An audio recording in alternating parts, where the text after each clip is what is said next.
Bon, très bien. Maintenant, pour les interventions, je vous demande d'être le plus court possible pour permettre à tout le monde de pouvoir s'exprimer. Bien sûr, on fait ça dans le respect, bien évidemment, comme on a dit au début, on a un contrat moral tout le monde ensemble et ça se déroule évidemment, comme on l'a dit aussi en français. Donc, on vous invite à respecter ces éléments-là. Euh, Évidemment, on voudrait donner la parole aux personnes des zones concernées. Donc, j'ai une main levée. Je ne sais pas si la personne est dans ces zones-là. Ce n'était pas une personne inscrite. On l'a quand même accepté ce soir. Mais bon, évidemment, là, s'il n'y a pas d'autres interventions, on pourra prendre son intervention. Donc, j'ai déjà une première personne, M. Diego Lidgo. J'espère que je le prononce comme il faut. Donc, vous pouvez ouvrir votre caméra ou en tout cas, à tout le moins votre micro pour qu'on puisse vous entendre et recevoir votre question. Monsieur Lidgo, la parole est à vous. Yes, I will ask my question in English if that's okay. On vous inviterait à parler en français si c'est possible, mais sinon, ben, allez-y. I will go in English and somebody might translate. So I first of all wanted to highlight the fact that we missed a few aspects of the planned urbanism, particularly the fact that the bill should have a priority of reappropriating the shore for the use of the neighbors. This is obviously not the case. The other thing that we're missing here is that this is an area that's outside of the TOD space and therefore should not be focus of high density development. So my question to you is like, why is it that even though we are so far off from the targets of the planned urbanism, we're still proposing this project? OK, donc si je résume en français rapidement, M. Lico nous dit au plan d'urbanisme, il est prévu une densité, je pense que c'est 24 logements à l'hectare ou quelque chose comme ça, pour ce secteur-là. Alors, il demande pourquoi est-ce pourquoi est-ce que la ville irait plus haut que ça pour ce secteur-là. Donc, yeah, sorry, and you're missing as well that the bill establishes in the planned urbanism that there's a priority to reappropriate the shores for the use of the oui. neighbors. And that's also supported by the MRC of Racial Launch as well. Oui, alors il nous dit aussi que selon le plan d'urbanisme, il y a un aspect d'accès aux berges. Je vous corrigerai en tout respect. Je vais laisser quand même Mme Turcotte-Calvé vous répondre. Mais dans le plan d'urbanisme, on parle de favoriser. Ce n'est pas une obligation. Mais je tenais simplement là, pour des fins là, de compréhension de tout le monde. Mais effectivement, il y a ça a été nommé tout à l'heure, mais ce n'est pas une obligation, juste pour que ce soit clair pour tout le monde. Alors, Mme Turcotte-Calvé, vous pouvez peut-être offrir un élément de réponse à M. Lico. En fait, c'est sûr qu'au niveau de la priorisation des berges, donc, il y a d'autres accès aux berges qui sont prévus ailleurs dans la municipalité. Toutefois, on parle justement de prioriser et non d'obliger l'accès aux berges. Donc, c'est sûr qu'il faut quand même nuancer à ce niveau-là. Également, pour la densité à l'extérieur de l'ARTOD, actuellement, au niveau du plan d'urbanisme, on peut constater des densités qui sont minimales. Donc, il faut, bien sûr, on parle de densifier aussi, c'est les éléments aussi qui ont été mentionnés avec les avantages. Donc, ça, c'est les raisons aussi pourquoi on viendrait, pourquoi il pourrait être permis de faire de la densification à cet endroit-là. J'ajouterais peut-être concernant la question des parcs, que le parc de la Pointe de Brucy, dans les faits, a été aménagé là, au courant des dernières années dans la première phase. Et la Ville a comme projet, bien sûr, que cet espace-là devienne un espace parc et un espace vert bonifié. Dans les plans actuels du Conseil, il y aurait la relocalisation du garage municipal qui serait inclus à l'intérieur de ça, qui permettrait de récupérer une partie des espaces là, qui pourraient être disponibles et qui voudraient être mis en valeur. Et la Pointe de Brucy, c'est vraiment l'endroit où est-ce qu'il y a une descente à bateau là, qui a été aménagée par la Ville là, au cours des dernières années et avec des tables de pique-nique là, et des accès pour le kayak et pour le canot. J'espère que ça répond à votre question, M. Lidgo. Merci, mesdames. J'avais une autre personne qui avait levé la main, elle l'a baissée. Maintenant, j'ai Jam. Je ne sais pas qui est Jam. Bienvenue, Jam. Si vous pouvez vous nommer, peut-être vous présenter à nous, comme si on était dans une rencontre publique là, dans une salle. Alors, la parole est à vous. Si vous pouvez ouvrir votre micro et votre caméra si possible. On vous écoute.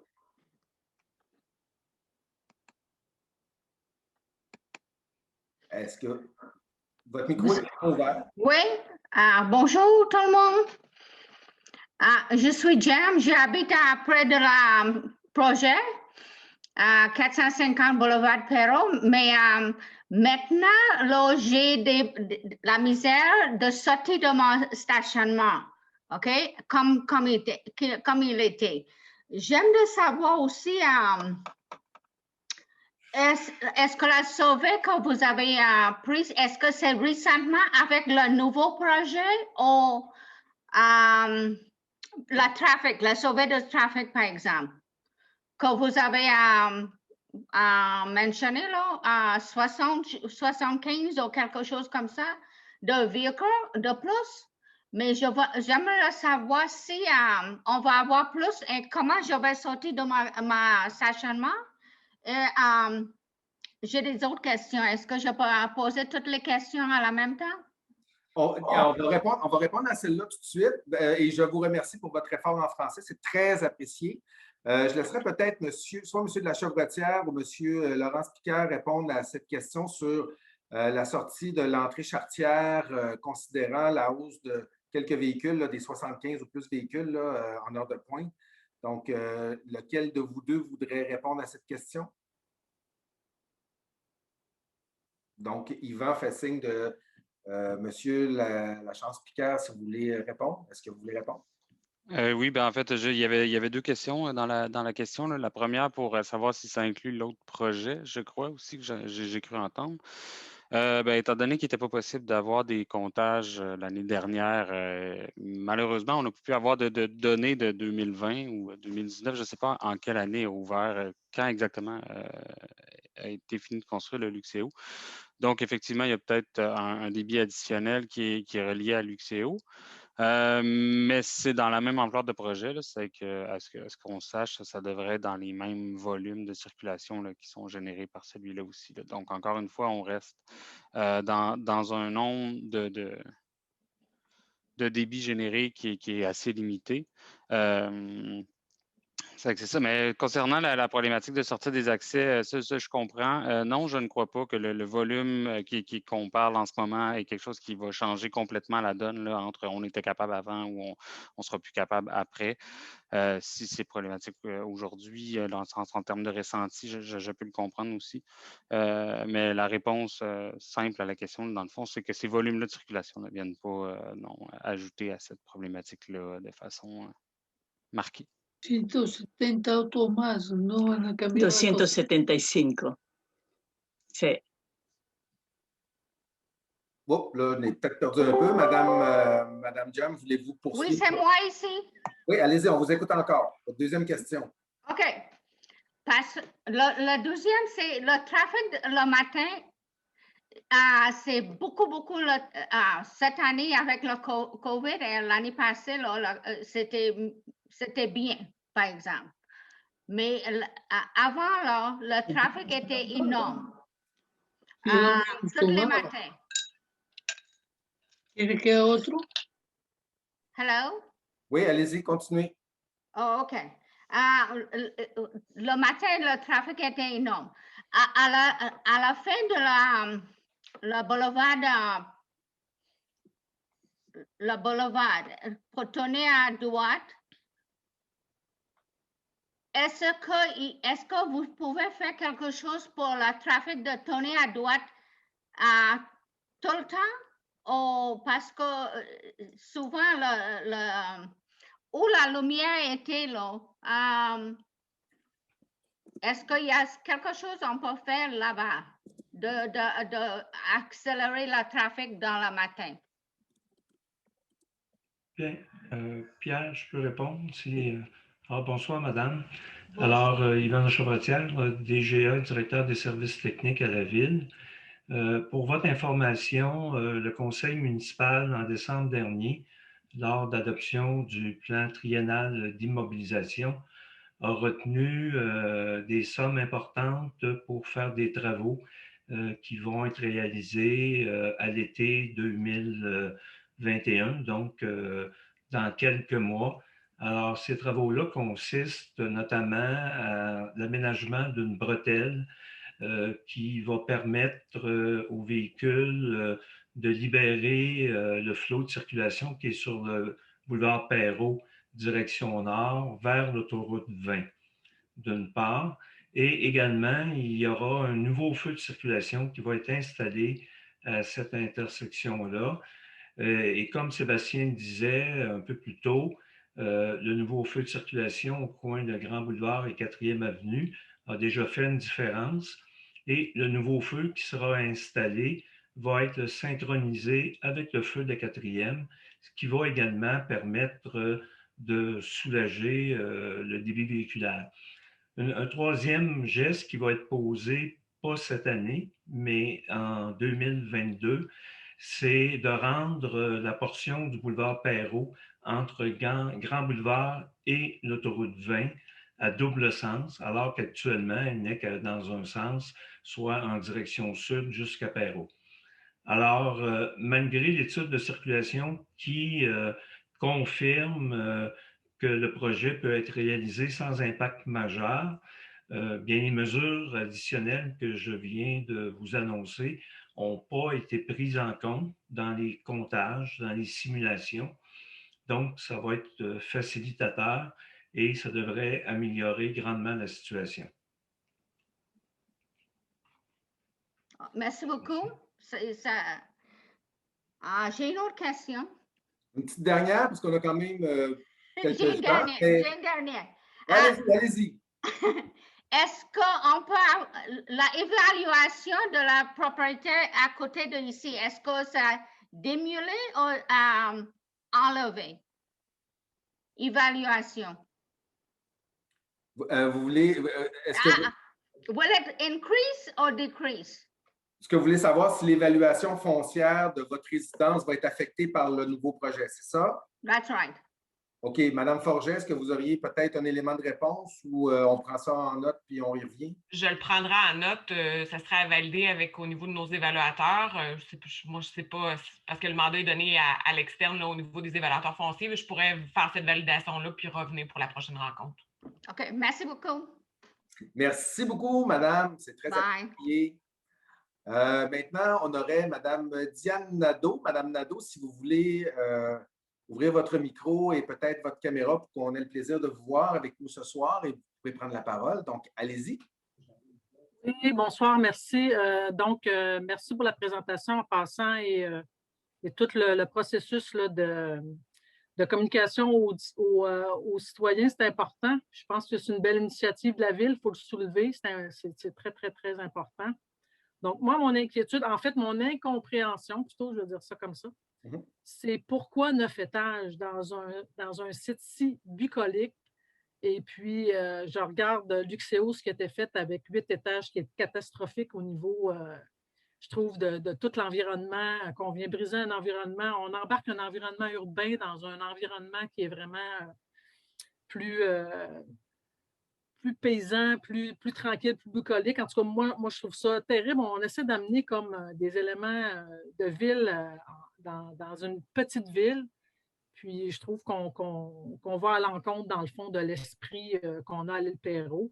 Donc, c'est quoi le besoin de faire 9 étages? Y a-t-il un besoin absolument de faire 170 nouvelles habitations comme telles? Je veux juste comprendre un peu c'est quoi le but, c'est quoi cette nouvelle densité-là? Parce que là, on parle de 75 voitures en plus, mais là, on parle de 170. Donc, si on prend 2 personnes, 2 voitures, ça fait plus que 300 personnes ça, qui vont avoir des nouvelles voitures sur la route. On sait très bien que les gens ne prennent pas l'autobus. Moi, je suis la première à la prendre l'autobus, puis il y a 4 personnes par jour qui apprennent.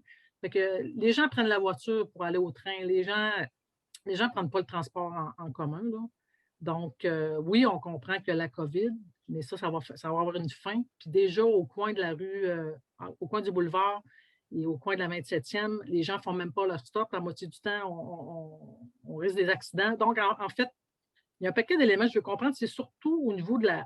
Pourquoi 9 étages? Pourquoi pas garder 4 étages, déjà, je trouvais que c'était intelligent, mais là, 9 étages, je ne la comprends pas. Je veux juste comprendre un petit peu pourquoi 9 étages. Là. Pourquoi venir briser le décor comme ça? C'est terrible. Je trouve ça terrible. Là. Je sais que la vue, c'est important, mais... Parfait. Votre question est bien reçue. Je vais peut-être y aller en deux temps. Il y a la question du pourquoi le 9 étages. Donc, peut-être qu'au niveau architectural, il y a peut-être un élément là, qui a été présenté que Mme Braham pourrait ramener. Au niveau de la densité, pourquoi est-ce qu'il y a cette densité-là? Peut-être que Mme Turcotte-Calvé pourrait y revenir aussi. Et vous parliez d'un élément peut-être là, de nécessité.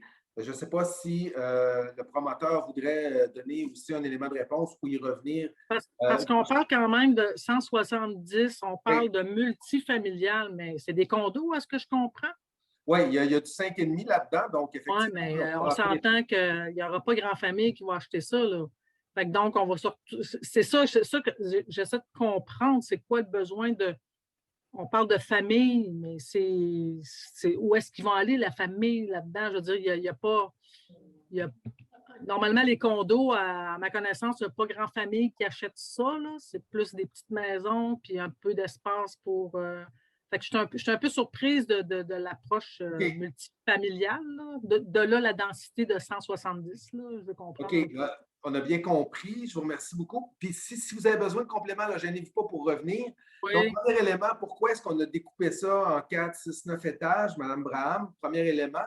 Et ensuite, Mme Turcotte-Calvé sur le niveau de densité sur ce site-là.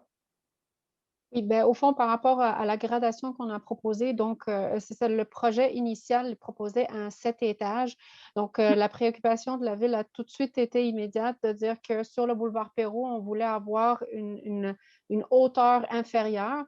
Puis, étant donné que le terrain est vraiment fait sur le long, on s'est vraiment préoccupé sur le fait d'avoir un volume sur le boulevard Perrault qui fait juste le 4 étages. D'où l'effet de gradation et de l'étager pour s'en aller tranquillement vers l'arrière du terrain. N'oubliez pas la forme allongée du terrain, puis la partie la plus courte qui est à 4 étages se trouve sur le boulevard Perrault. Mais pour ce qui est de tous les éléments au niveau de la densification, ça, je vais peut-être plus laisser Émilie répondre. Puis par rapport à l'offre aussi, par rapport aux familles et les 5,5 qu'on offre dans le projet, je pourrais laisser la parole aussi à Sébastien, peut-être Émilie pour commencer. D'accord, Mme Turcotte-Calvé, peut-être sur pourquoi est-ce qu'on a de la densité sur un terrain comme celui-là? Pourquoi est-ce que la Ville est d'accord avec ça? En fait, c'est que le PMAD le schéma nous demande de densifier aussi. Là. Donc, il faut accueillir des nouveaux ménages. Il faut qu'il y ait des nouveaux ménages qui soient accueillis à la Ville de l'Île-Perrot. Il faut choisir certains terrains pour que ce soit fait. Donc, c'est sûr que le fait de venir densifier à certains endroits permet de justement distribuer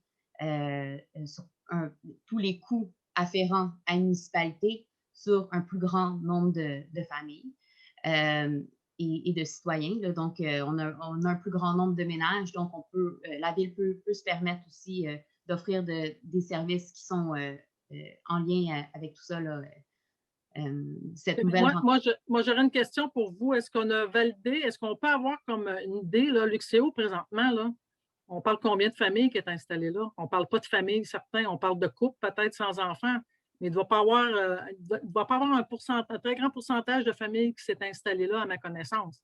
Fait que, pourquoi on parle de multifamilial pour un projet de condo où est-ce qu'on va avoir très peu de familles? C'est ça, au niveau de la densité, oui, je comprends que là, on veut profiter du site puis le maximiser, je comprends, mais on est obligé vraiment de le maximiser à 170. Il n'y a pas d'autres endroits à l'Île-Perrot où on peut comme peut-être répartir cette densité-là, ou au lieu de la concentrer sur 9 étages, je comprends le 4 étages, puis le 6, puis le 9, mais ça vient complètement briser le côté bucolique, j'arrête pas de le dire, puis on ramène, c'est comme si on prenait un building en plein milieu du cœur de Montréal, puis on l'embarque sur une île qui est entourée d'eau, qui est magnifique, qui a un site sur le bord. On vient complètement briser tout le site enchanteur qu'on a sur le bord. En plus que le Luxéo est déjà là, on va se ramasser encore avec un gros building de 9 étages. Je trouve ça tellement désolant. Puis moi, en plus, ça va briser ma vue. Là. Ça, c'est une autre histoire, mais ça, j'en parle pas. Mais je trouve que donc, Mme Nadeau, si je comprends bien, pour vous, il y a une préoccupation sur la vue et sur l'impact visuel là, de ce building. L'impact visuel, c'est une chose, mais pourquoi autant? On a-tu besoin de vraiment 9 étages? Si on avait 4 étages, déjà, on garderait un peu plus l'équilibre avec le reste, qu'on permettrait aux gens de garder leur vue qu'ils ont ou à peu près qu'ils ont présentement, puis garder aussi l'aspect plus relax, moins urbain, parce que là, ça va dépasser les arbres. On le voit déjà avec le Luxéo, là, ça va être du béton par-dessus du béton. Je trouve ça un peu dommage qu'on ne prenne pas en considération tout le côté, c'est ça, plus bucolique. Donc si je résume, vous avez une préoccupation relative à la vue et vous vous questionnez sur la pertinence de la densification. À un seul endroit. Pourquoi faire ça? 170 unités de logement, puis de condos, puis on mentionne que on veut attirer des gens, on veut attirer des nouvelles personnes à l'île Perrot, mais vous allez attirer des couples puis des personnes seules. Il n'y a pas beaucoup de familles qui vont s'installer là. Pourquoi qu'on ne met pas l'accent plus sur des projets familiaux qui sont vraiment familles, là? Je ne sais pas, des petites maisons, des grosses maisons, mais je trouve que là, on passe un drôle de message. Je trouve que ce n'est pas un message c'est pas un vrai message. Les familles n'iront pas dans un condo. Je m'excuse. Donc, vous avez une préoccupation aussi pour les familles. Est-ce que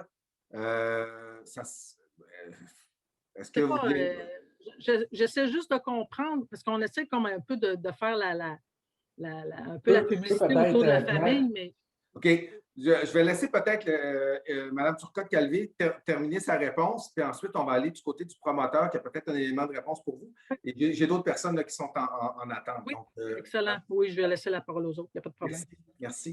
Je vais laisser monsieur Mathieu commencer, puis s'il y a des éléments de réponse que je peux compléter, ça va me faire plaisir. D'accord, M. Mathieu. Je voulais juste rectifier certains points. Là. On parle de voitures. Il y a 1,6 stationnements au Luxéo pour le ratio stationnement. Fait que ce n'est pas 2. Dans ce projet ici, on parlait de descendre en bas d'1,4. C'est pour ça qu'on voulait mettre des autos électriques en autopartage, justement parce que si tu veux te rendre au train ou favoriser le transport en commun, fait que ce n'est pas 2. Là. On est beaucoup plus proche en bas d'1,5 que du 2. Ça, c'est la première chose. La deuxième chose, le nombre de familles au Luxéo, je ne peux pas le dire principalement, précisément. On pourrait le sortir, mais j'ai plus ou moins le droit de demander aux gens, avez-vous des enfants ou pas d'enfants? Mais j'ai quand même côtoyé beaucoup de gens au Luxéo. J'ai été souvent dans les corridors. Je ne suis pas un promoteur qui se cache plus loin de là. Fait que je sais qu'il y en a beaucoup. Il y a l'autre aspect aussi, qu'il y a beaucoup de gens qui ont vendu leur maison à des familles, à leurs enfants, qui sont de la région, parce que principalement, le Luxéo, c'est 70% des gens de la région qui ont acheté au Luxéo. Notre clientèle, notre étude de marché, c'est ce qu'elle nous démontre aussi. Ces gens-là ont laissé leur maison à des familles pour s'en venir au Luxéo.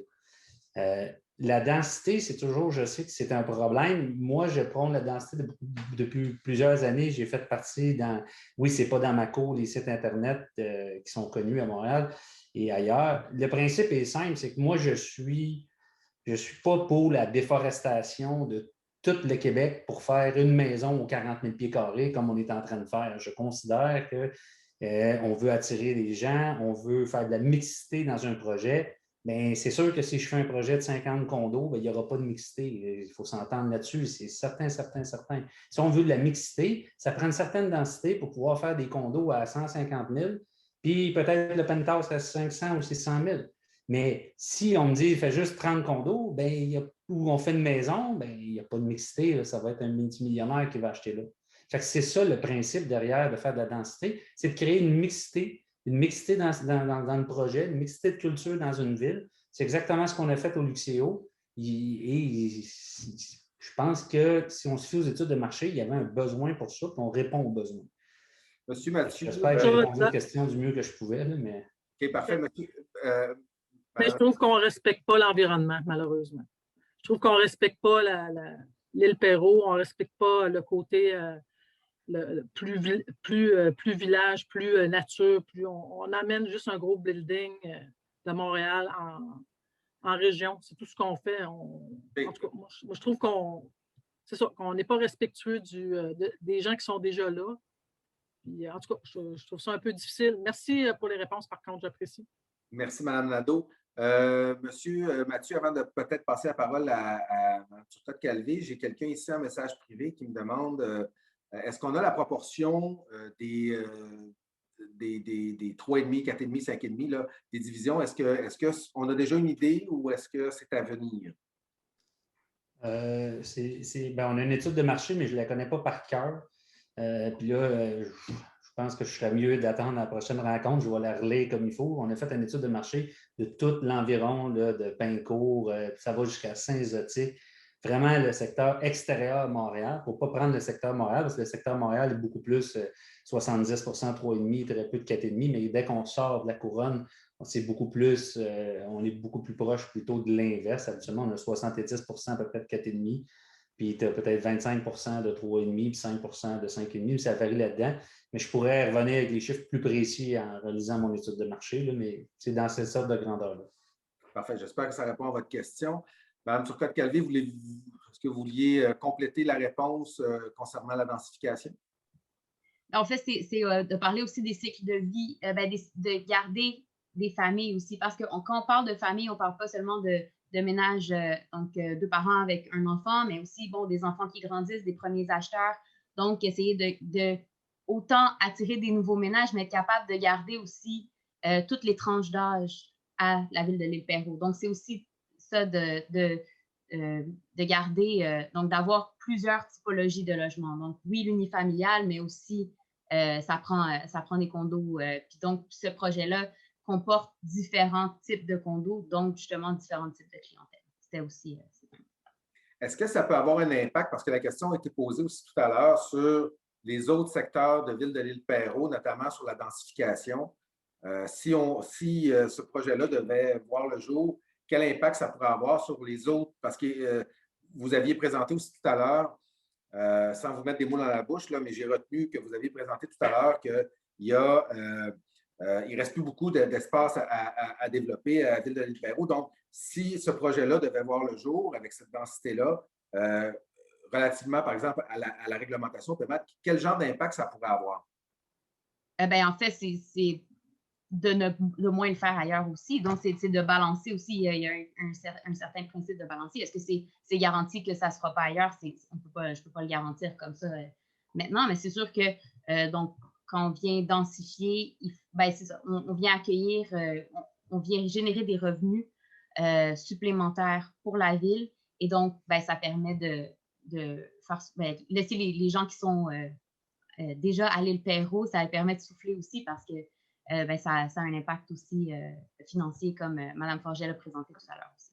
Pour la densification, là, ça donnerait, comme vous disiez, ça ne veut pas dire qu'il n'y en aura pas ailleurs, mais ça donne la marge de dire, OK, mais si on veut respecter les nouvelles règles... Parce que le PMAD, le schéma nous l'exige aussi. On a des densités, et les densités qu'on a sont des densités minimales. Donc, il faut à quelque part densifier, puis on est juste à côté de l'île de Montréal. Donc, c'est sûr qu'il faut aussi absorber la population pour éviter l'étalement urbain. Donc, c'est ces éléments-là aussi qui viennent jouer à ça. J'arrête là, mais je comprends que si ça se faisait, ça permettrait à la ville de l'Île-Perrot d'avoir de la marge de manœuvre pour peut-être en faire moins ou autant, là, mais ça lui donne la marge, ça donnerait à la ville la marge de manœuvre pour mieux... Ça permet de faire des typologies différentes, exactement. Parfait, OK. C'est ça. Je pense que ça répond à la question. C'est pour ça que je suis revenu plusieurs fois parce qu'il y a eu 2-3 questions là-dessus. Ça tournait autour du pot, fait que j'ai voulu rentrer dans le pot, fait que c'est fait. J'ai Marcella CE et Sylvia Marcella. Alors, on va commencer avec Marcella CE. Je ne sais pas quel est votre nom de famille, mais je vous invite à prendre la parole. Allez-y. Oui, alors, merci. Je vais essayer de m'exprimer en français. Vous avez mentionné dans la présentation que le développeur va demander de changer des choses sur le plan d'urbanisme ou sur les documents. Il devrait basiquement changer le zonage des résidences commerciales à multi-habitationnel. Il devra changer aussi permettre une construction de haute densité sur une zone qui est clairement TOD, hors de TOD, Transit Oriented Development. Et il devait aussi, entre autres choses, demander augmenter la densité de 20 habitants par hectare à plus de 200 habitants. Ça, c'est que le développeur va demander, entre autres choses. Ma question pour la ville, c'est quel est le processus pour les citoyens pour dire oui ou non à ces projets? Parce que vous n'avez pas parlé encore sur les droits qu'on a les citoyens quand on présente un projet comme ça. Oui. Alors, je vous remercie beaucoup de votre question. En fait, ça a été présenté tout à l'heure par M. Gauthier. Je vais lui demander peut-être de reprendre, Camille, si tu es capable de remettre la diapo qui présente le déroulement, les étapes, là. Il y a d'abord une adoption officielle par la Ville, ensuite la consultation obligatoire, la fameuse seule rencontre, et il y a des étapes là, qu'il faut suivre. Fait que M. Gauthier va y revenir, mais vous avez tout à fait raison. Il y a voilà. Alors, M. Gauthier peut peut-être y aller peut-être plus doucement parce qu'effectivement, quand on n'est pas habitué à ça, c'est un peu du chinois. Alors, on va ouvrir le biscuit chinois, là, puis on va essayer de voir, on va essayer de... OK, oui. Oui, bien, en fait, c'est ça. Vous avez soulevé quelques éléments de modification qui vont devoir avoir lieu. Donc, pour ce faire, il va devoir avoir une modification, là, donc au règlement du zonage, entre autres. Il y a des petites modifications aussi au niveau du plan d'urbanisme. Mais au niveau du règlement du zonage, donc, il englobe toutes les normes des usages, du nombre d'étages et tout. Bien, il va devoir passer par ce processus-là. Donc, la première étape, c'est une adoption du projet de règlement, donc qui est un énoncé de modification réglementaire qui va devoir prendre place. En l'occurrence, pour le projet, bien, ça serait le nombre d'étages, par exemple. Par la suite, il y a une consultation publique. On va présenter donc aux citoyens pendant la consultation donc les différentes modifications qui vont avoir lieu, donc le projet de règlement. Et par la suite, les citoyens vont pouvoir... il va y avoir une approbation par les citoyens habiles à voter. Donc, s'il y a des personnes qui s'opposent au projet, un certain nombre de personnes, en l'occurrence, là, si je ne me trompe pas, c'est 12 personnes dans les zones contiguës et la zone concernée. Ben, il y a un registre qui est ouvert de signatures et tout. Puis, il peut y avoir une opposition donc, à la modification réglementaire. Si ça ne prend pas place, ben le processus normal de modification réglementaire continue. Il y a l'approbation par la MRC qui va devoir être faite. Ils vont analyser à savoir si les modifications réglementaires sont conformes à leur planification du territoire à l'échelle de la MRC. Puis par la suite, il va y avoir l'entrée en vigueur des règlements de modification du projet de règlement, pardon, qui va modifier les règlements à l'urbanisme qui vont permettre le projet de se réaliser. Puis, par la suite, ben, le promoteur immobilier va déposer ses différents permis de construction auprès de ses différents permis, donc permis de lotissement, permis de construction et tout, à la Ville, que la Ville va analyser et va approuver ou pas, ou va demander des modifications. Parfait. Donc, si on résume pour vous, là, madame, c'est que, et pour les autres, c'est que là, actuellement, on n'est pas dans ça du tout. Là, actuellement, on est en amont, on est avant ça, on est avant même un processus.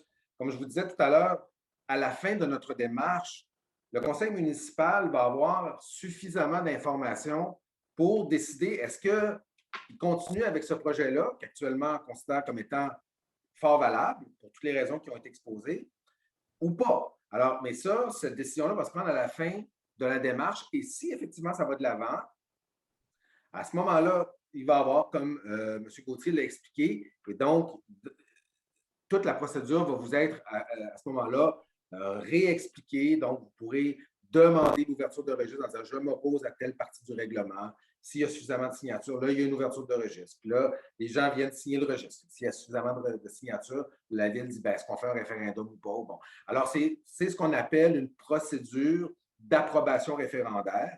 Donc, les citoyens ont effectivement un mot à dire très important sur ce processus-là. Donc, c'est tout à fait important. Donc, si on avait à se dire qui c'est qui décide à la fin, bien oui, c'est la Ville, oui, c'est le promoteur qui présente un projet, mais c'est aussi les citoyens. Donc, c'est un travail collectif. Et plutôt que de faire une seule rencontre puis de suivre la loi, le conseil municipal a préféré peaufiner le projet puis venir le présenter aux citoyens, puis en discuter, puis voir, ben, qu'est-ce que vous en pensez? Puis, y a-t-il des choses qu'on peut peut-être faire mieux ou y a-t-il des choses... Je pense que ce n'est pas une décision, c'est établi par la loi. Non, actuellement, là, on n'est pas dans la loi. Actuellement, là, on est en amont de la loi. Il n'y a rien qui oblige dans la loi actuellement à faire ce que la ville de l'île Perrot fait. Cette rencontre-là, ce soir, les deux autres qui vont... Mais c'est correct, je vous respecte. Oui, non, mais je vous le dis, là, il n'y a absolument rien qui oblige la ville à faire ça en ce moment. La ville sera obligée de le faire si elle adopte le projet de règlement ou de modification du plan d'urbanisme. Là, il y aura une rencontre obligatoire. C'est ça que la loi a dit. Là, actuellement, le conseil municipal dit, avant de faire ça, je veux parler avec les citoyens, je veux savoir qu'est-ce qu'ils en pensent. Comment est-ce qu'on peut faire un projet qui serait acceptable pour tout le monde, qui serait le fun? Il n'y aura pas d'unanimité, mais on est-tu capable de faire quelque chose? Puis après ça, ben, à la fin de la démarche, ils vont décider s'ils vont de l'avant ou pas. Mais là, actuellement, on n'est pas dans ça, on est avant ça. Et si la ville va de l'avant, vous aurez effectivement un pouvoir d'approbation référendaire. Ça va? Oui. Merci beaucoup. On passe à la prochaine question qui est celle de Sylvia Marcella. Si vous voulez ouvrir votre... Oui. Bonsoir, merci beaucoup. Écoutez, je suis venue assister à cette réunion virtuelle avec beaucoup d'espoir et je laisse la réunion très déçue. Je pense que ça a été une opportunité manquée d'échanger avec les citoyens, les résidents, sur des idées potentielles sur ce qu'on pourrait faire sur ce terrain. Ce qu'on a vu aujourd'hui, c'est la présentation par vous, par la ville, par les promoteurs d'un projet, simplement pour le promouvoir et non pas nécessairement pour, je pense, entendre des idées des citoyennes. Donc, je voulais simplement faire ces parenthèses. Je pense que ça a été vraiment une opportunité manquée. Par ailleurs, ça m'inquiète énormément que la ville soit prête à aller de l'avant avec un changement de son âge pour aller de 12 étages à 8 étages, ou même 9, parce qu'à la fin, on a parlé de 9 étages. Quand on parle de la démocratisation de l'utilisation du bord de l'eau, avec tout le respect envers M. Sébastien Mathieu, ce n'est pas n'importe qui va pouvoir acheter ces condos des 3,5, 4,5 et 5,5. Est-ce que vous allez donner l'accès à tout le monde pour le belvédère? Non, probablement pas. Est-ce que vous allez donner l'accès aux autres disons, facilities que vous savez à tous les résidents? Non, ce n'est pas le cas. Est-ce que l'autre chose, est-ce que 275 voitures de plus, c'est-à-dire 1,6 au lieu de 2, c'est-à-dire 275 voitures de plus sur le boulevard Perrot, ne vont pas changer les devis de circulation. On a déjà noté qu'il y a un point de saturation que la ville va devoir observer et que la ville va devoir revérifier. Mais disons, il y a beaucoup de points qui m'inquiètent énormément. L'aspect écologique m'inquiète aussi énormément. La perte de vie privée pour les voisins. Et moi-même, je vais être affectée, même si je ne suis pas, disons, dans la zone directement. Bon, il n'y a pas de personnes dans la zone concernée.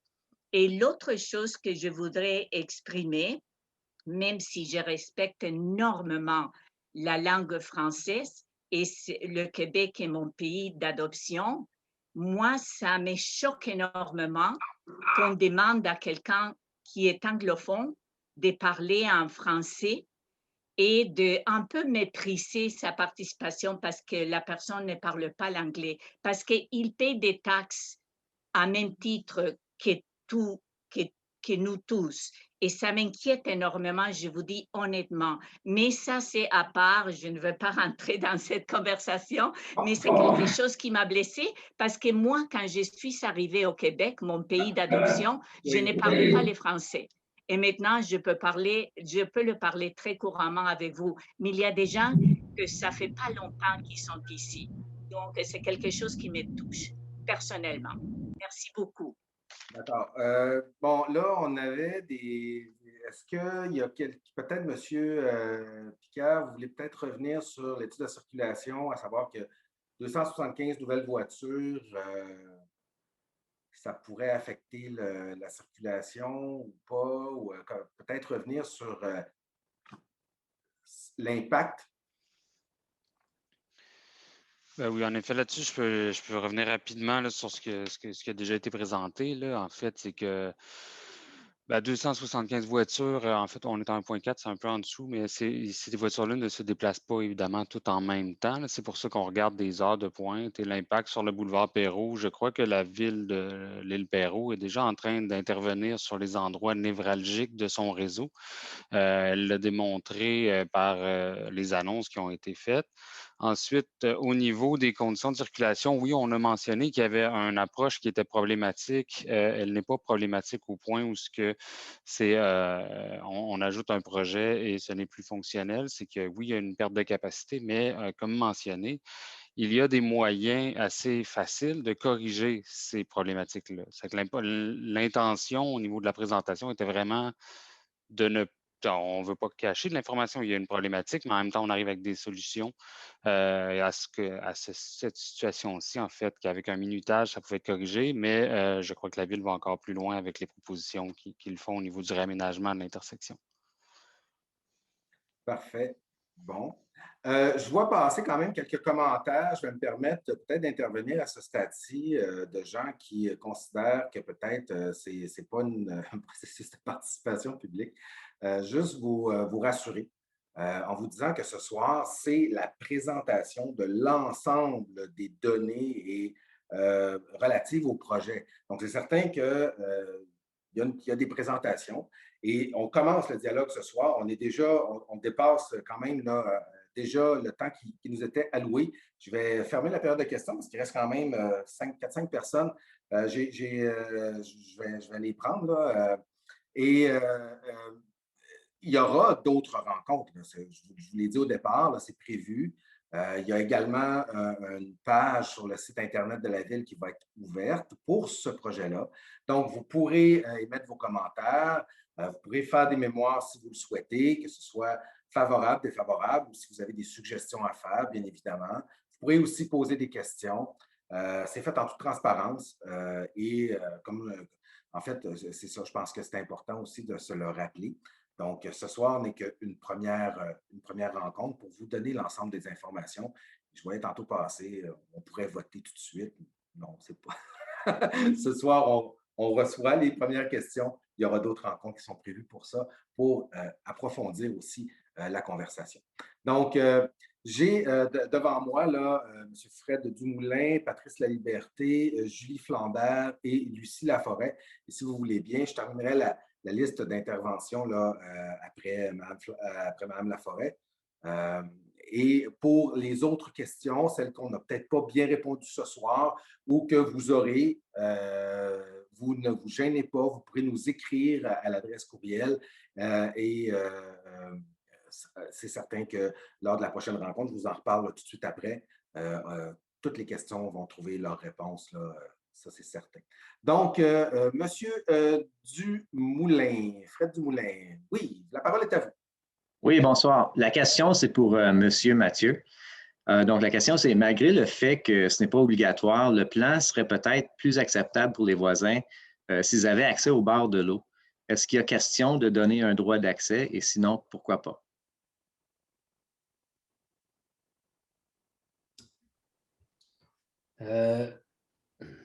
Le bord de l'eau, la manière que le terrain est fait, vous voulez dire un bord de l'eau pour tout le monde? Oui, bien, la partie du terrain qui donnerait peut-être accès à aller peut-être prendre une marche et voir comme la vue. La partie à droite. Là. Ouais. Écoute, ça n'a pas été envisagé. C'est ça un peu l'idée d'une consultation, c'est d'écouter. Mais non, ça n'a pas été envisagé. C'est un terrain privé. Les gens qui achètent veulent cette zone-là privée.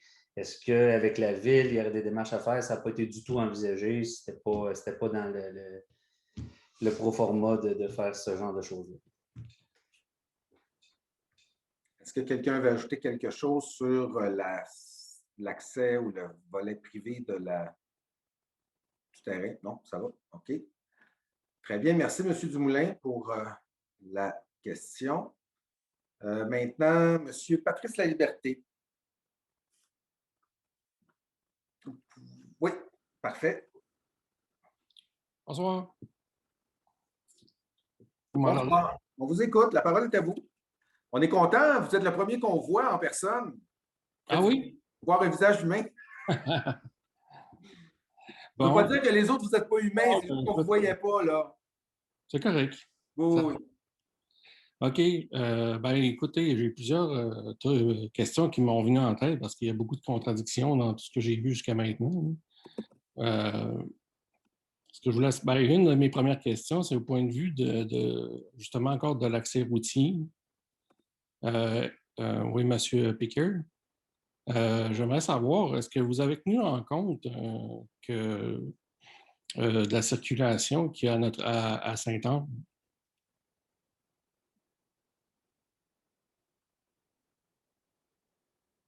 Parce que de mon point de vue, il est en train d'ouvrir son micro. Oui, OK, oui. c'est ça. Non, mais en fait, je demandais une spécification sur la question de Saint-Anne de l'autre côté du pont. OK, je vais entendre votre réflexion. Non, pas non, mais je veux dire, s'il y a une raison pour laquelle on aurait dû, on va écouter. Parce qu'un peu avant la COVID, moi, quand je sortais de l'île Perrot, tout de suite après l'île Perrot, moi, j'étais jammé tout de suite pour tourner à droite en partant. Fait que déjà là, feu de circulation ou pas, il y a tellement d'étudiants à John Abbott maintenant que même on fera ce qu'on voudra, on est déjà jammé par la circulation qui est à Sainte-Anne, puis c'est d'être un peu rêvant en couleur de penser que Sainte-Anne va régler nos problèmes. De l'autre côté, on a un peu on a un phénomène différent. On a comme la circulation sur la 20, la circulation sur Sainte-Anne qui joue un peu les graineurs d'auto qui envoient des autos un petit peu à la minute. Donc, on a un débit bien constant, mais il reste là quand même qu'on est depuis la 40, jamais là. Fait que c'est ça. Je veux dire, oui, ça va bien, mais c'est pas à cause de nous. Puis ça va aller plus mal aussi le matin parce que, encore là, c'est pas à cause de nous. Vous voulez dire que ça vient de plus bas, en fait? C'est ça? Ben oui, tous vos données viennent de plus bas. Puis, peut-être ajouter quelque chose. C'est sûr qu'actuellement, on ne se le cachera pas, le projet de l'autoroute 20, puis M. le maire qui m'écoute doit sûrement se mordre la langue pour ne pas parler, mais sincèrement, le projet de l'autoroute 20, c'est un projet de longue haleine, un projet qui a fait l'objet de plusieurs démarches auprès des députés, auprès des différents ministres qui ont occupé des postes là, au ministère des Transports. Actuellement, le ministère des Transports, il y a une table technique à laquelle la ville de l'Île-Perrot siège avec des représentants du ministère des Transports, EXO. Il y a un projet qui va être analysé dans le sens de la faisabilité de l'élargissement de l'autoroute 20, de faire des voies d'accès. Donc, c'est sûr que ce n'est pas un projet qu'on peut penser qui va voir le jour au cours des prochaines années. Mais là-dessus, je peux vous dire qu'il y a quand même du travail qui se fait. Il y a des gens qui travaillent sur des tables. Oui, il y a une certaine conscience, justement, de la réalité là, du trafic sur l'autoroute 20. Je reprendrai les paroles de M. le maire, la seule autoroute à lumière au Canada. Donc, c'est sûr et certain que ça a un impact, mais quand même, par rapport à ça, il y a quand même des tables qui se travaillent. C'est sûr que nous, à la Ville de Oui, mais l'Île ça doit Perrot, être ce qu'on concret. fait, puisque le gouvernement, le ministère des Transports nous demande, c'est de voir comment nous, on est capable de faire en sorte que les accès vers l'avant soient des accès fluides. Donc, c'est ce qu'on travaille. Puis à partir de là, ben, eux, ils disent, ben, quand nous, le travail est effectué, ben, eux vont nous donner un coup de main. Oui, bien, en ce moment, la lumière elle sert plus à laisser la place aux gens de Lavin puis aux étudiants de rentrer sur Sainte-Anne. Ça ne nous aide pas à sortir. Puis vraiment, avant la COVID, on était rendu à l'île Perrot. On sortait du coin, puis on était directement à l'île Perrot. Puis bon, ce que vous dites, c'est quand même hypothétique, puis il n'y a rien de concret entre les mains en ce moment. Puis il reste là que votre étude, à ce que je comprends de M. Pecker, ben, on n'a pas tenu compte de ça. Donc, les données, en plus de tous les commentaires qui ont été dits, les données sont un petit peu sont questionnables. Mon autre point que je voulais savoir, ben moi aussi, c'est moi qui ai posé la question à M. Tadros au point de vue du nombre d'unités de 3,5, 4,5, 5,5. C'est 5 de 5,5 pour une ville que le plan de zone urbaniste, je pense, qui favorise les familles. Puis je pense que ça faisait partie des premières slides des valeurs de l'île Perrot. Bon, moi, je me suis trouvé à 5,5. Je viens juste de déménager dans le coin. C'est dur de se trouver à 5,5. Puis, je ne sais pas le condo qui va nous aider. En tout cas, jusqu'à date, à moins qu'il y ait une majorité de 5,5 là-dedans, je partage un peu Mme France, son opinion. Aussi, j'ai l'impression aussi de vendre, parce qu'un point d'accès à l'eau, c'est pas juste physique, mais c'est visuel aussi. Donc, le profit que le promoteur va faire est basé là-dessus. Donc, on vend notre vue au lac au profit de quelqu'un, puis ça ne donne rien aux citoyens, ça ne donne rien à la ville. Un projet de même pourrait se faire en plein milieu de l'île. Je ne comprends pas pourquoi ça n'a pas été étudié. Est-ce que je comprends que vous souhaiteriez voir le projet ailleurs? Est-ce qu'il y aurait d'autres secteurs pour le faire? Est-ce qu'il y aurait d'autres endroits? Est-ce que c'est ça votre question? Ou, entre autres, puis je vais juste rajouter que la Ville de Montréal, en ce moment, veut acheter des terrains de la Molson parce qu'ils ont admis que c'était une erreur d'avoir laissé construire autant d'industries sur le bord du Saint-Laurent, puis qu'il y ait si peu d'accès.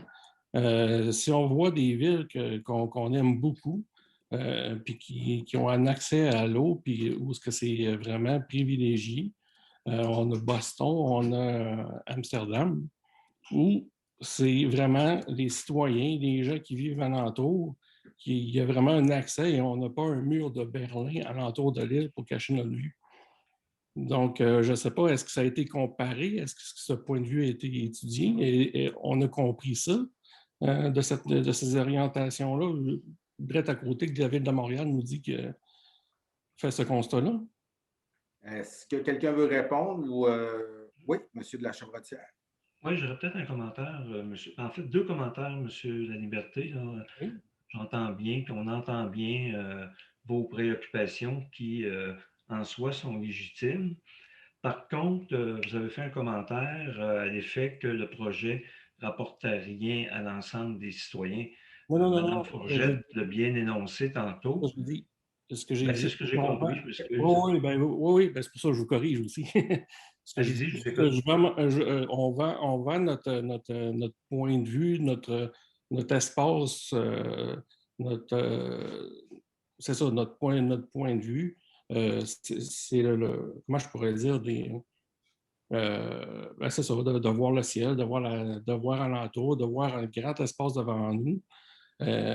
On vend ça et ça revient, il n'y a rien qui revient à la ville, puis il n'y a rien qui nous revient non plus. OK. J'aimerais compléter ma réponse. Je reviens à la présentation de Mme Forgette, qui a bien expliqué que les revenus engendrés par ce projet-là, par exemple, pourraient se répartir dans les prochaines années sur d'autres projets. On a parlé de la Pointe-à-Brussie. déjà qui est aménagé avec une rampe pour mettre les bateaux à l'eau, les kayaks, différentes embarcations. On a parlé de la localisation du garage municipal qui se retrouve à cet endroit-là, ce qui permettrait éventuellement de faire un site merveilleux pour accueillir les citoyens et redonner le bord de l'eau aux citoyens sur un site qui a déjà des aménagements et des accès. Quand on parle de redonner l'accès au bord de l'eau, il faut comprendre qu'à l'endroit où le projet en fait est prévu, on va aménager, le promoteur va aménager des espaces de stationnement pour accueillir les nouveaux propriétaires. Si la ville avait dans ses plans, ce qui n'est pas le cas, mais si la ville avait dans ses plans de faire un parc, ben là, il faut imaginer qu'il faudrait faire un stationnement. On va le faire où, ce stationnement? Là? Le nombre de pieds carrés ne le permettrait pas. C'est pourquoi il y aurait 2 étages de stationnement souterrain dans le projet. Donc, il y a des enjeux. Puis, je pense que ce qui est intéressant, c'est de bâtir alentour de ce qu'on a déjà développé. La pointe de Brucy, c'est un bel exemple. Il y a déjà des aménagements, il y a déjà des facilités. Alors, je pense que c'est important de mettre ça en contexte, mais on entend bien vos préoccupations également. Là. OK, bien, juste pour vous suivre encore. S'il vous plaît, parce que là, il est rendu tard. Juste pour compléter, s'il vous plaît, M. Laliberté. Bien, j'aimerais savoir justement la différence de prix entre des condos qui sont vendus en plein milieu de l'île, juste ceux-là qui sont sur leur point de vue. L'argent qu'on fait, est-ce que ceux-là qui sont tout assez... Parce que oui, on parle de la pointe de Brucy, mais c'est nous autres qui vendons notre privilège en ce moment. On le donne, autrement dit. Cet argent de plus pour lequel le promoteur peut vendre ses condos plus chers, est-ce qu'il peut être investi dans ceux-là qui sont impactés par cette bonne façon? Hein? Oui, bien là, c'est parce que, si vous me permettez, j'ai l'impression que c'est un autre débat. C'est un débat sur la rentabilité ou la non-rentabilité des constructions. Non, mais c'est parce que je veux juste savoir si ça peut être investi, parce qu'on me dit qu'on s'en va, on prend, oui, il y a de l'argent qui vient de la municipalité, mais sauf qu'il y a une partie du profit qui vient qu'on donne quelque chose. Bon, là, il y a 2 choses. J'entends très bien votre préoccupation, c'est tout à fait légitime, c'est une bonne question. Vous allez me permettre peut-être de juste ramener ça un petit peu. D'abord, la portion impact financier, ça a duré à peu près 5 minutes dans toute la présentation, mais ça fait partie, ce que j'ai compris, c'est que ça fait partie de l'ensemble du dossier. On ne peut pas faire semblant que ça n'existe pas. Donc, par transparence, la Ville donne aussi cette information-là, mais il n'y a pas grand monde ce soir là, qui en a reparlé à titre de réponse. L'autre élément, puis si vous voulez en reparler, il n'y a pas de problème. Je vous dirais que la prochaine rencontre, on pourra avoir un moment pour ça, puis c'est bien correct. C'est juste que là, ce soir, moi, c'était un petit peu tard. Mais il y a un autre élément sur lequel, moi, ça me... Vous êtes modérateur, hein? Pardon? Vous êtes bien modérateur? Oui, mais c'est parce que le modérateur doit aussi... je ne fais pas de différence pour ça. Oui, non, mais le modérateur doit aussi, à un moment donné, juste ramener le trafic. J'aimerais entendre peut-être quelqu'un parler sur les privilèges. Vous êtes revenu 3 fois dans votre intervention sur les privilèges qu'on enlèverait aux citoyens là, en accordant cette construction-là. Est-ce que donc il y a des privilèges là, qui sont actuellement aux citoyens et qui seraient menacés ou retirés par un tel projet? Est-ce que peut-être Mme la directrice générale ou Mme Turcotte, ou on y reviendra à la prochaine rencontre? Oh, on ne vous entend pas, Mme Forget, votre micro. Je ne comprends pas du tout. Je n'ai pas du tout compris la question. Je suis désolée. J'essaie de comprendre c'est quoi la question exactement par rapport à ça. C'est pour ça que je veux juste être sûre de bien saisir. Est-ce que vous me permettez de traduire, M. Laliberté? Si ce n'est pas correct, vous me reprendrez. Ce que je comprends, M. Laliberté, c'est qu'il s'interroge sur le fait qu'actuellement, les citoyens ont un privilège par rapport à ce terrain-là et que si le projet devait voir le jour, c'est un privilège qu'on retirerait aux citoyens. Alors, je voudrais savoir si effectivement il y a un privilège et de quel ordre serait-il retiré si ce projet-là devait voir le jour. Est-ce que j'ai bien traduit votre pensée, M. Laliberté? Oui, ben, c'est un peu comme un voisin qui a un grand arbre et que la personne le coupe comme ça sans demander à personne. Mais dans les faits, c'est sûr que le terrain n'appartient pas à la ville. Donc, c'est un terrain qui est privé. Donc, c'est parce que tantôt, vous parliez de donner quelque chose au promoteur. La ville ne fait pas de dons. Non, c'est nous. C'est les que... propriétaires ici qui font un don. Ils font un don d'un privilège d'avoir un accès visuel à cet endroit-là. C'est sûr que le promoteur, je présume, a fait l'acquisition du terrain dans cette perspective-là. Donc, c'est sûr que oui, ça peut avoir des répercussions là, pour les gens qui sont aux alentours. C'est la raison pour laquelle on fait cette rencontre-là aujourd'hui, pour avoir l'ensemble des commentaires, avoir les feedbacks des gens. Nous autres, on va rediscuter tout le monde ensemble, mais c'est sûr que le projet tel qu'il vous est présenté aujourd'hui, c'est un projet qui a été pensé, qui a été regardé dans une perspective globale. C'est sûr que au niveau de la ville, ce qui était important, puis tantôt Mme Brahms l'a bien mentionné, il y avait la question de la volumétrie, il y avait la question de l'accès face au boulevard Perrault, là, que le nombre d'étages soit réduit, qu'il y ait une volumétrie qui soit plus fluide. Donc, tous ces éléments-là, ce sont des choses qu'on a essayé de travailler avec le promoteur dans une perspective, justement, de faire en sorte que ça atténue le plus possible le tout. Mais je ne sais pas si je réponds à votre question parce que je ne suis pas certaine de bien saisir ce que vous voulez. Oh, ben, en partie. OK. Ben écoutez, si jamais je n'ai pas répondu, peut-être dans le pire des cas, j'essaierai de voir où vous pouvez nous envoyer un petit courriel, puis à ce moment-là, on pourra mieux vous répondre pour la prochaine rencontre, là, si jamais ce n'est pas suffisamment clair. C'est certain. Est-ce que c'est possible d'avoir les slides de cette présentation-là? Puis, oui, tout à fait. Comme je disais, je vais le répéter encore une fois, je vais le redire aussi à la toute fin. Il y a une page sur le site Internet de la Ville qui va être dédiée à ça. Donc, toutes les présentations de ce soir vont être disponibles. Ce qu'on est en train de faire va être disponible et segmenté. Donc, si vous voulez voir juste la présentation sur la circulation, par exemple, vous pourrez cliquer dessus, puis vous allez voir juste la présentation circulation. Vous allez voir. Donc, tout va être segmenté comme ça. Donc, ça va être très facile de tout voir, de tout lire. Et même pour la version vidéo, là, ce qu'on est en train de faire, on va même avoir des sous-titres là, en français. Là.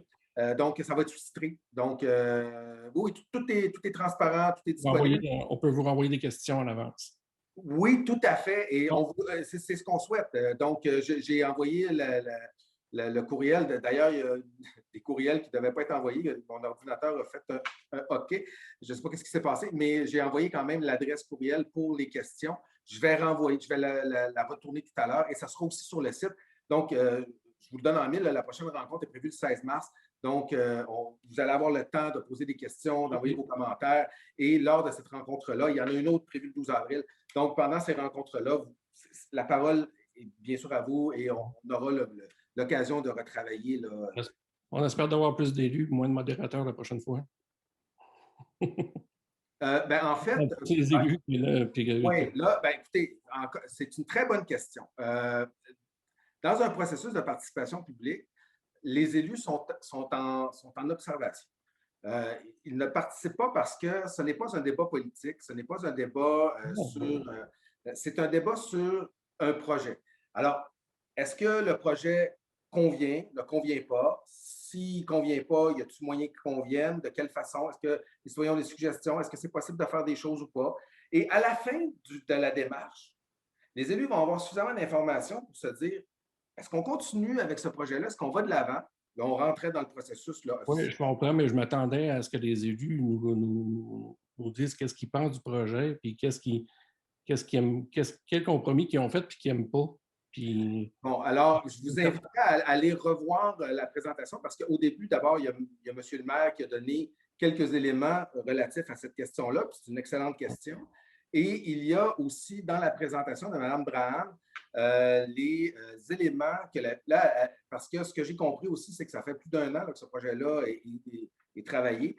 et elle a donné les dernières modifications entre l'avant-dernière version et cette dernière version-là qui a été présentée ce soir en disant voici la ville a fait tel commentaire et voici comment le promoteur l'aura travaillé. Donc, c'est une excellente question et ces réponses-là ont été effectivement données. Donc, je vous donne les deux cues. En début de rencontre, le mot du maire et lors de la présentation de Mme Braham. Donc, ça va s'appeler probablement présentation architecturale. Là, vous irez voir, là, les éléments sont tous là. C'est bon, merci. Super, merci beaucoup pour ces bonnes questions.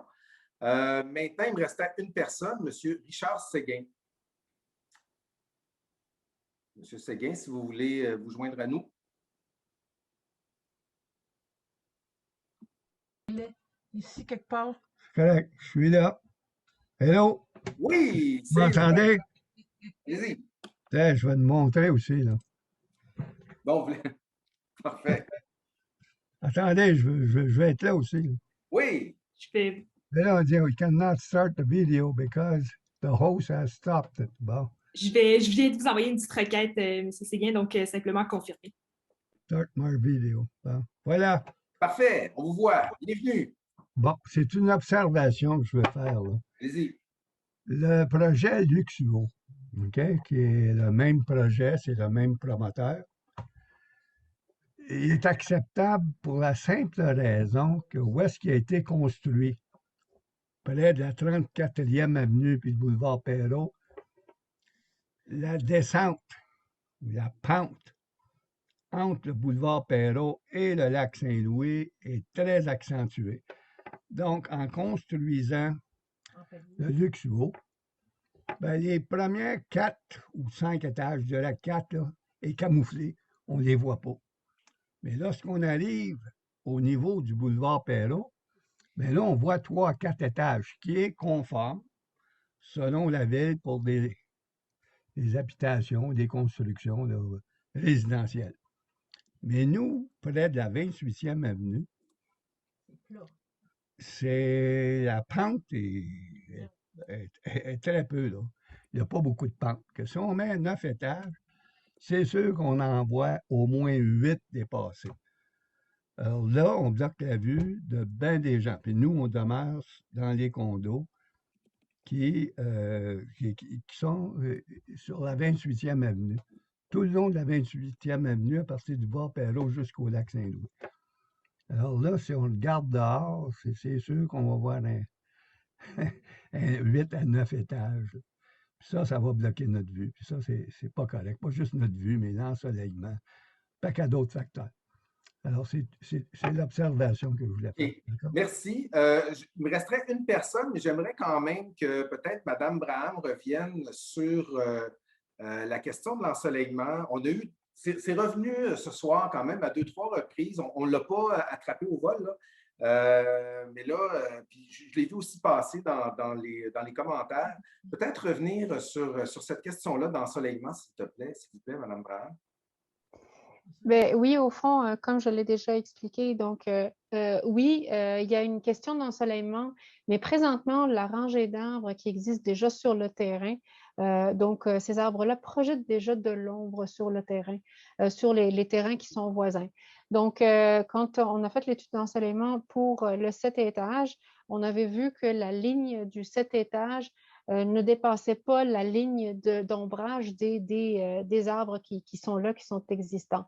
Donc, c'est sûr que, puis là, la question, comme je disais tantôt, le 9 étages, il a été prévu plus à l'arrière du bâtiment.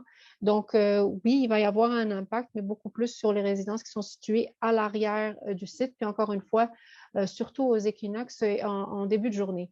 Mais aussi, par rapport aux vues, il ne faut pas oublier, comme je vous disais, c'est que peut-être que ça a l'air rapproché, mais il y a quand même une marge entre la ligne de l'eau et le mur du bâtiment qui est de 19,5 mètres. Donc, c'est une marge vraiment considérable. Il y a une distanciation qui est faite. Il y a la rangée d'arbres qui est là, puis il y a aussi une haie de cèdre qui est existante. Puis on a comme objectif de reboiser puis de replanter pour augmenter ce tampon-là. Donc, je pense que ça fait le tour de la question, mais l'étude d'ensoleillement, on peut la rendre disponible pour les citoyens pour qu'ils puissent la consulter, justement. Bon, ben parfait. Vous voyez, là, M. Séguin, votre question avec les autres sur l'enseignement, on va s'assurer là, avec la Ville je pense que la Ville, je ne sais pas si la Ville l'a présentement, sûrement, l'étude d'ensoleillement, mais ça fera partie des documents, effectivement, disponibles sur le site. Donc, vous pourrez aller consulter. Allez pas sur le site là, ce soir ou demain matin, je vous dis tout de suite, ça ne sera pas disponible encore. Ça va être demain en fin d'après-midi ou peut-être, il y a des documents là, comme celui-là, là, peut-être ça va aller à jeudi, là, mais c'est certain là, que ça va être en ligne d'ici la fin de la semaine. Soyez sans crainte. Donc, merci donc pour votre intervention. Et il me restait Mme Luce Laforêt qui voulait intervenir. Donc, Mme Laforêt, vous allez clore notre rencontre ce soir. Merci, parce que pourtant, j'avais levé la main. Je ne sais pas pourquoi qu'elle est disparue en cours de route, parce que ma main est levée depuis longtemps. On gardait le dessert pour la fin. Bon, écoutez, merci pour cette consultation publique. Merci pour vos présentations.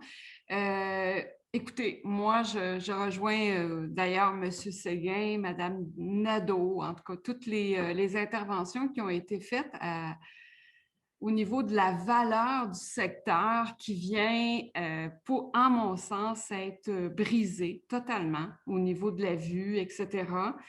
Nous sommes perpendiculaires. Mon adresse est le boulevard Perrault. On est carrément perpendiculaire au boulevard Perrault, au niveau des condos du Jardin de Lens, ce qui fait que ma cour arrière donne sur le 9 étages. Alors, au niveau volumétrie fluide, au niveau de, en fin de compte, la gradation harmonieuse, je ne la vois pas, là, parce que moi, je fais face à un 9 étages. Bing! C'est comme ça. Ça va être ça, ma vue. Et les arbres, c'est des feuillus. L'hiver, ça cache rien. Donc, aussi bien dire que je vais avoir la vue sur, en fin de compte, un 9 étages devant moi, donc un mur. Alors, c'est là la question. C'est que nous, nos adresses, c'est bien boulevard Perrault, mais nos cours arrière donnent vers ce 9 étages-là. Je trouve ça vraiment difficile en tout cas, à voir qu'on puisse présenter un tel projet par rapport en fin de compte, à la configuration de nos condos qui sont comme juxtaposés au jardin de danse. Pour nous, il n'y a plus de lever de soleil et il y a un mur qu'on va faire face sur 6 mois, 7 mois de l'année. Je trouve ça difficile. Alors, pour moi, le 9 étages, ça vient comme brimer notre qualité de vie. On vient de nous, en fin de compte, d'aider, en tout cas, d'aider la ville peut-être à avoir plus de citoyens, etc., de mieux financer, mais je pense que ça vient impacter énormément, en tout cas, notre secteur.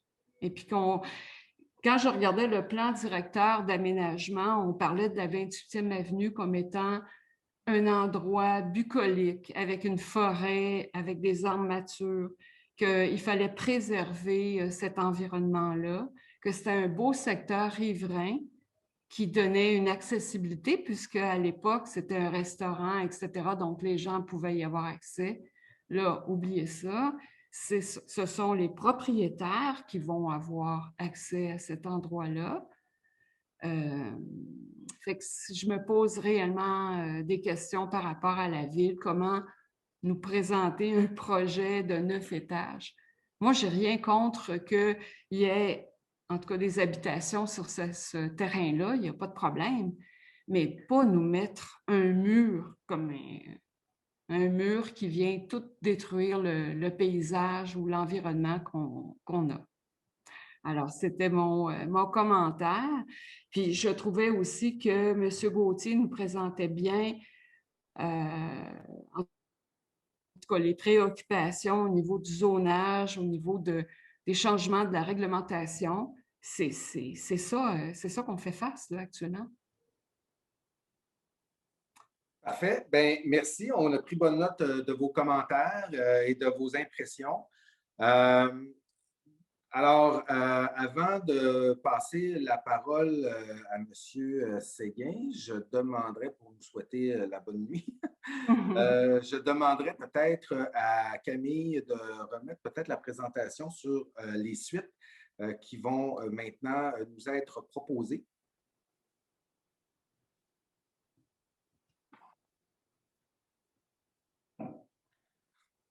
OK. Donc, aujourd'hui, c'était notre première rencontre. Comme on se disait, dans le respect des citoyens et du processus, on est je le répète, là, puis c'est pas parce que c'est important de comprendre le processus et de bien le voir. Donc, aujourd'hui, c'était une grosse rencontre. C'était une rencontre de présentation de l'ensemble des éléments du projet. Tout va être mis sur le site Internet de la Ville vers la fin de la journée demain ou au plus tard jeudi. Peut-être certains éléments jusqu'à vendredi, mais ça ne devrait pas dépasser ça. Donc, on vous invite, je vais remettre aussi l'adresse courriel là, pour envoyer vos commentaires, vos questions. On vous invite à le faire. Ça va aider aussi pour les prochaines rencontres de voir sur quoi quelles sont vos préoccupations. On en a pris bonne note là, ce soir, je pense tout le monde. Et ça va aider à la préparation de la prochaine rencontre, bien évidemment. Ensuite, il y aura, vous l'avez là, l'adresse, consultation à commercial il-perrault.qc.ca. Ensuite, la prochaine rencontre va être le 16 mars, donc on va vous renvoyer un suivi pour vous rappeler que c'est le 16 mars. Donc, ça va être de la même manière, à moins que il y a quelqu'un qui a le micro ouvert. Alors, c'est certain que si les mesures de confinement sont levées, ben, on pourrait faire ça en personne, mais ça serait bien étonnant le 16 mars. Donc, on va continuer de la même manière. Vous dire que c'est beaucoup d'organisation, mais je pense que ça s'est bien passé ce soir. Merci tout le monde.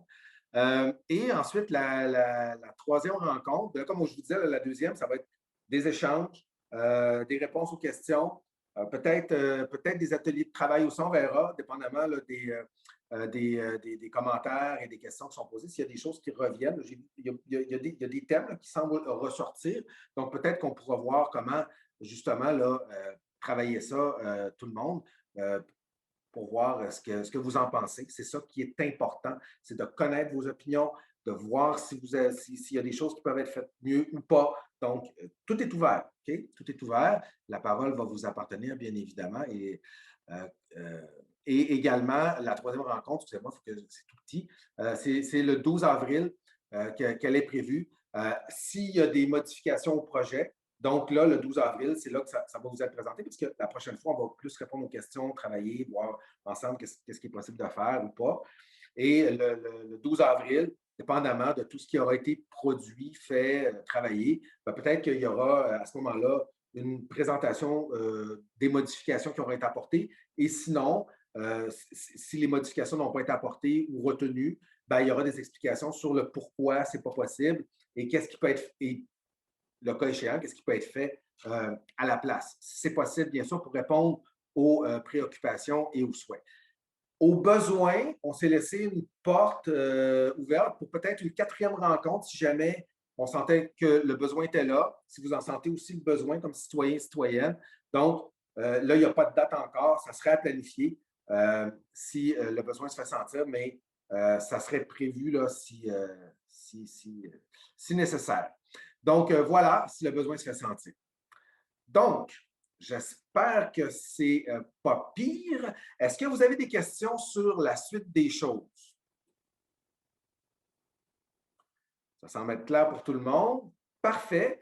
Avant de passer la parole à M. le maire pour le mot de la fin, on va vous demander une petite appréciation de la rencontre. Donc, c'est comme on vous a fait participer durant cette rencontre-là, on va vous demander votre opinion sur la rencontre en général. Donc, Camille, si tu veux bien mettre le sondage.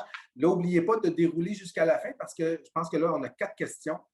Donc, est-ce que vous considérez que cette plateforme Zoom que nous avons utilisée était facile d'utilisation? Donc, on sait qu'il y a quand même plusieurs d'entre vous qui ont utilisé les services là, de Mme Montreuil là, pour se familiariser avec Zoom. C'était important pour nous que tout le monde soit le plus à l'aise possible.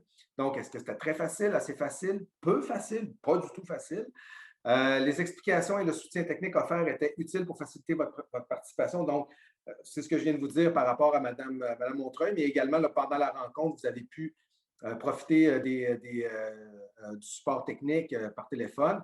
Est-ce que le contenu et les explications du projet étaient clairs? Bon, là, on vous a posé la question à 2-3 reprises, puis je pense que je vois les réponses rentrer, ça va dans la même direction. C'est assez clair, je pense. Mais en tout cas, je vous laisse répondre, bien évidemment. Et dans quelle mesure la rencontre a permis de répondre à vos interrogations? Beaucoup, assez, peu ou pas partout? Et si c'est peu ou pas du tout, bien évidemment, on vous invite encore une fois à nous écrire. Et même si c'est beaucoup ou assez, puis que vous en avez d'autres, bien, allez-y, posez des questions, écrivez-nous. C'est fait pour ça. C'est ça, un processus de participation publique. Donc, je vous laisse répondre. N'oubliez pas de descendre jusqu'à la fin pour répondre aux 4 questions. Juste pour être certaine, il y a 5 questions au total. Donc, 5? vraiment, Oui, 5, c'est ça, s'assurer. Ah oui, la dernière, excusez-moi, l'appréciation générale de la démarche de participation publique jusqu'à présent. Donc, je suis revenu une couple de fois là, pour l'expliquer. Bien, c'est normal aussi parce que vous n'êtes pas habitué à ça. Hein, c'est un peu nouveau. Là, comme M. le maire le disait, Ville-Lille-Perrot, c'est quand même une première dans ce format-là. Il y a déjà eu des consultations, mais dans ce format-là, c'est quand même une première. Donc, c'est pour ça que j'ai pris la peine peut-être d'y revenir 2-3 fois, mais c'est important là, que tout le monde soit confortable avec l'explication. Il y a quelqu'un qui me demande la démarche. Oui, la démarche de participation publique. Donc, qu'on soit en amont, donc avant que la Ville dise oui, je vais de l'avant officiellement avec ce projet-là. Donc, que la Ville ait fait du travail avec le promoteur, que ça vienne vous être présenté ce soir au niveau réglementaire, au niveau du plan d'urbanisme, au niveau du projet en tant que tel, puis là, d'échanger avec les citoyens, de répondre à vos questions, de voir, comme je le disais tantôt, est-ce qu'il y a des choses qui peuvent être améliorées? Sinon, pourquoi? Si oui, comment? Bon, alors, tout est ouvert comme ça et ça va sur 3 rencontres, peut-être 4 si le besoin se fait sentir, bien évidemment. Donc, c'est ça le processus de participation publique. Et à la fin, bien, le conseil municipal aura en main l'ensemble des informations pour décider, bien, est-ce qu'il continue avec ce projet-là tel quel ou bien il prend une autre direction. Alors voilà, c'est ça la démarche. Donc, il reste encore des gens. Descendez. Il y a les 2 dernières questions, là, il manque des réponses. Je vous invite à aller répondre aux 2 dernières questions en bas là, aussi.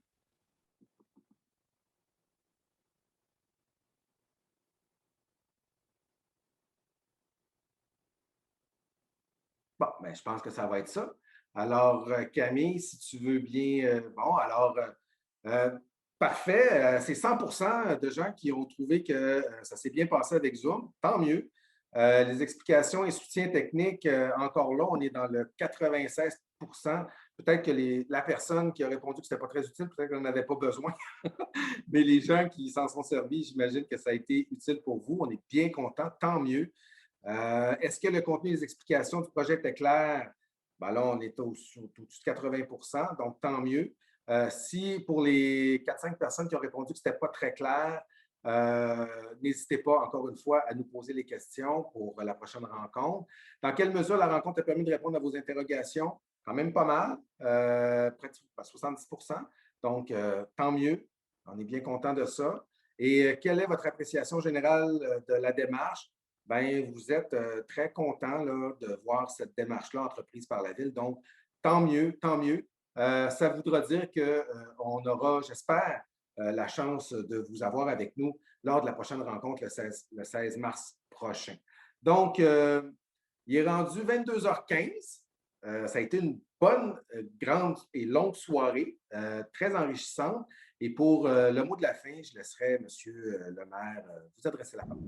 M. Séguin. Alors, comme vous dites, 22h15, ce fut une longue soirée. Écoutez, c'est une première expérience pour la majeure partie d'entre vous. En tout cas, pour les gens du conseil, c'est une première expérience. Je trouve ça très intéressant de voir ce qui s'est discuté. Prenez le temps d'écrire vos questions, prenez le temps d'écrire vos commentaires, de réfléchir. Je pense qu'une fois que le résumé sera sur le site Internet, il y a des choses intéressantes qu'on pourra retrouver, aller revoir comment la présentation a été faite, quel est le projet comme tel. Et bien, écoutez, je vais vous souhaiter une bonne nuit, je vais vous souhaiter une bonne fin de soirée. Pendant ce temps-là, mes fils regardaient le hockey. Je crois qu'il y avait une partie de hockey en même temps et je pense que Price, ça allait pas bien, là. Donc, nous, on a eu l'avantage de pouvoir discuter de notre projet, là, du projet que le promoteur nous a présenté. Alors, on se revoit le 16 mars, mais vraiment, ce que j'insiste, c'est vraiment communiquer avec nous. Communiquer, c'est un exercice de participation citoyenne. C'est vraiment nouveau en tout cas, c'est nouveau pour Ville de l'Île-Perrot. C'est nouveau pour la majeure partie d'entre nous. Donc, c'est une belle plateforme pour pouvoir discuter et échanger. Merci beaucoup de votre présence.